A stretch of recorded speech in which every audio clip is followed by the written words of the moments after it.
po ang pahayag kahapon na sana hindi one-sided ang prosekusyon. Nilinaw ni Senador Robin Padilla na tungkol daw ito sa hindi pagpapadalo sa ilang senator judge dahil may mga kaso. Saksi si Sandra Aguinaldo. Sa kasagsagan na impeachment trial ni Vice President Sara Duterte kahapon, nagsalita si Senador Robin Padilla para pagsabihan ng prosekusyon na iwasan ang paghaharap ng witness na may kaso. Bilang pakiusap po sa inyo, sa prosecution, pwede po ba na sana ay maiwasan natin ang pagbibigay ng witness na may kasong perjury? Hindi na po ito si Las Cañas. Ang sinasabi ko po ay yung dalawang mahal nating witness, si Attorney Jeremy Lotok at si NBI Agent Kalilong, na sa mga oras na ito ay may kasong hinaharap na perjury. Sagot ng lead prosecutor, wala namang kaso ang dalawang tinukoy na witness nila. We were able to verify already that there are no cases pending against the prosecution witnesses. Kalmado naman ang pagtatanong hanggang sa Napakaganda po ng inyong sagot. Sana hindi one-sided ang ating persecution. Kasi, alam nyo, pag kayo ang pagpabor sa inyo,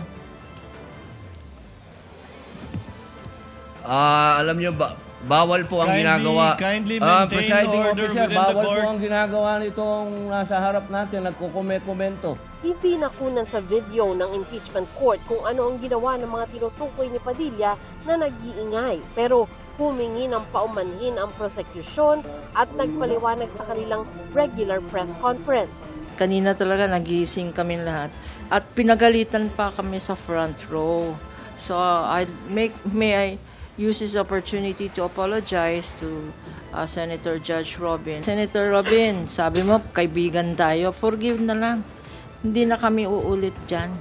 Pero kaugnay sa sinabi ni Padilla na sana wag one-sided ang prosecution, The prosecution really is for the prosecution. And the defense is for the defense.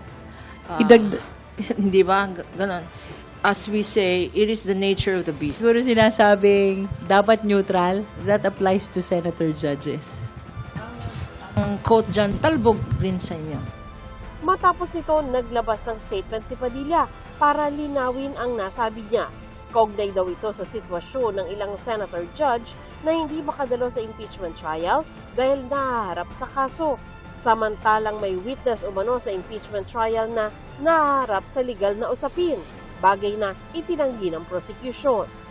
So, ibig niyo pong sabihin, yung mga senator judges dito ngayon na humaharap sa kaso, na hindi po pinapayagan ng ombudsman at hindi pa rin sila guilty. Your Honor, with all due respect, ang question niyo po kanina ay kaugnay ng pagtistigo.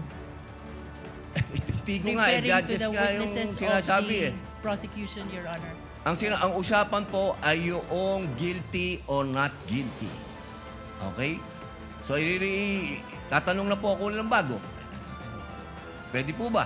May I be clarified, Your Honor, on your last question about the senator you said are facing cases? Lead counsel, I think that was Alam more niyo of po, malinaw na po yung sinabi ko and wala po kayong karapatan magtanong Hindi, sa Senator Judge. diliwanagin. Sa ngayon, 3 senador ang hindi nakakadalo sa trial. Si Senador Jinggoy Estrada at Senador Rodante Marcoleta na kapwa may kasong plunder sa Sandigan Bayan. At si Senador Bato de la Rosa na may warrant of arrest mula sa International Criminal Court. Si Marcoleta sumulat sa impeachment court para payagan siyang bumoto sa impeachment trial ng bise.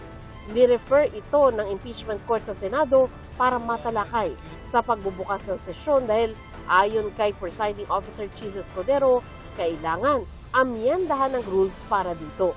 The presiding officer in this court will not act on it at this time, but instead, since we will be resuming next week, we'll be referring this matter to the Senate as a legislative body, given that it's the Senate that will be amending the rules to allow participation through a vote. Because apparently, as pointed out by Senator Judge Marcoleta, during the Estrada impeachment trial, a rule was adopted, which we are confirming, that allows the Senate President to provide a mechanism by which a senator who cannot vote, once we convene the Senate as a legislative body, I'm inclined to agree with the suggestion of Senator Marcoleta, for as long as there is no suspension.